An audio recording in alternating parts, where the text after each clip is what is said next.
আসসালামু আলাইকুম দর্শক, আজকে আমি তৈরি করব গোলাপ জামুন রেসিপি।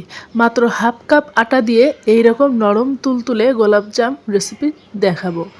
রসে দেওয়ার আগে এবং পরে মিষ্টিগুলোর পার্থক্য দেখলে নিশ্চয়ই বুঝতে পারছেন মিষ্টিটা ঠিক কতটা পারফেক্ট হয়েছে।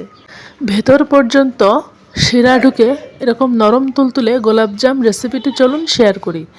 প্রথমে আমার লাগছে হাফ কাপ গুঁড়া দুধ, আর লাগছে হাফ কাপ পরিমাণ আটা। যতটুক আটা ঠিক ততটুক গুঁড়া দুধ দিলেই হবে। বেকিং সোডা দিয়ে দিচ্ছি 1 চা চামচের 4 ভাগের 1 ভাগ। অবশ্যই বেকিং সোডাটাই নিতে হবে। 1 চা চামচ দিয়ে দিচ্ছি ঘি। এখন এই সব উপকরণ একসাথে খুব ভালো মতো মিশিয়ে নিতে হবে। আঙুলের সাহায্যে ঘষে ঘষে মিশিয়ে নিচ্ছি। একটু সময় নিয়ে যত্ন করে মিশিয়ে নিতে হবে, কারণ এর উপরে নির্ভর করছে মিষ্টিটা ঠিক কতটা নরম হবে। আমি খুব ভালো মতো মিশিয়ে নিয়েছি। এই পর্যায়ে এখান থেকে একটা ডো তৈরি করব। এই জন্য এখানে নিয়ে নেব দুধ।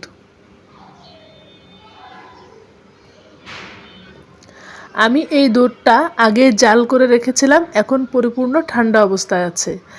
দুধের পরিমাণটা যতটুক লাগবে ডো তৈরি করতে ঠিক ততটুক নিতে হবে। দুধের পরিবর্তে এখানে পানীয় যোগ করা যাবে, তবে দুধ দিলে অনেক ভালো রেজাল্ট আসবে। আমি একটা নরম আঠালো ডো তৈরি করে নিচ্ছি। লক্ষ্য করুন ডোটা কিন্তু আমার আঙুলের সাথে চিটচিটে হয়ে লেগে আসছে, তবে রেস্টে রাখার পর এটা আর চিটচিটে ভাব থাকবে না। রেস্টে রেখে আমি চিনির শিরাটা তৈরি করছি।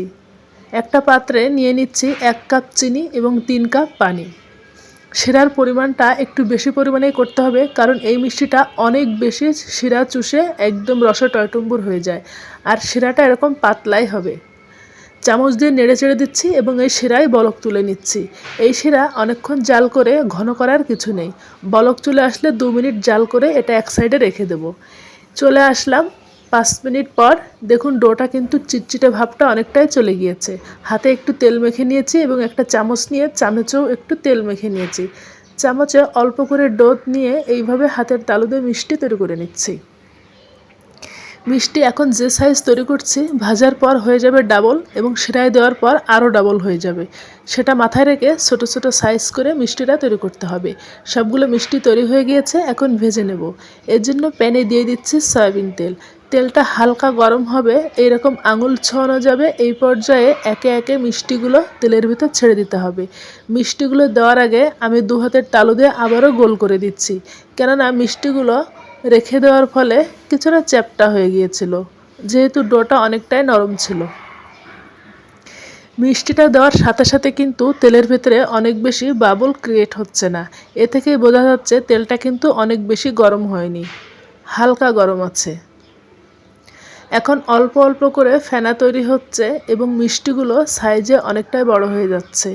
এই পর্যায়ে মিষ্টিটা নরম থাকবে, এজন্য হাতলটা ধরে আলতো করে এভাবে কয়েকবার নাড়িয়ে দিচ্ছি।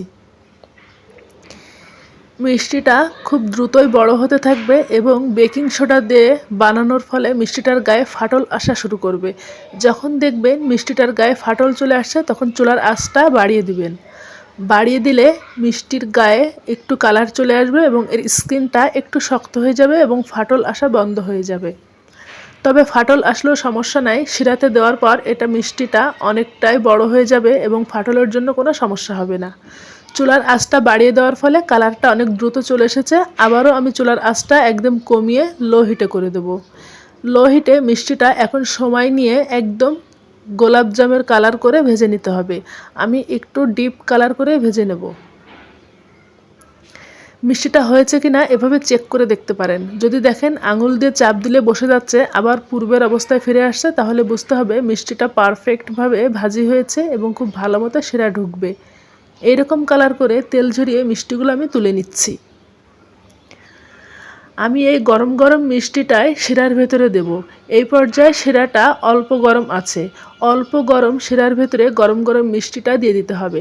চামচ দিয়ে নেড়ে চেড়ে দিচ্ছি। লক্ষ্য করুন এই পর্যায়ে মিষ্টিটা অনেক বেশি নড়াচড়া করছে এবং শিরার উপরে ভাসছে। আমি ফিরে আসছি ঠিক 30 মিনিট পর। 30 মিনিট পর লক্ষ্য করুন মিষ্টিগুলো কিন্তু একেবারে ডাবল হয়ে গিয়েছে, আর নড়াচড়াও করছে না এবং শিরাটাও একেবারে খেয়ে ফেলেছে। মিষ্টিটা কতটা পারফেক্ট হয়েছে আপনারা দেখলে নিশ্চয়ই বুঝতে পারছেন। একদম নরম তুলতুলে এবং রস ঢুকে অনেকটাই বড় হয়ে গিয়েছে। এই মিষ্টিটা শিরা ঢুকতে একেবারে কম সময় লাগে বলতে আপনারা সহজে এটা তৈরি করতে পারেন। আমি একটা মিষ্টি কেটে শেয়ার করছি।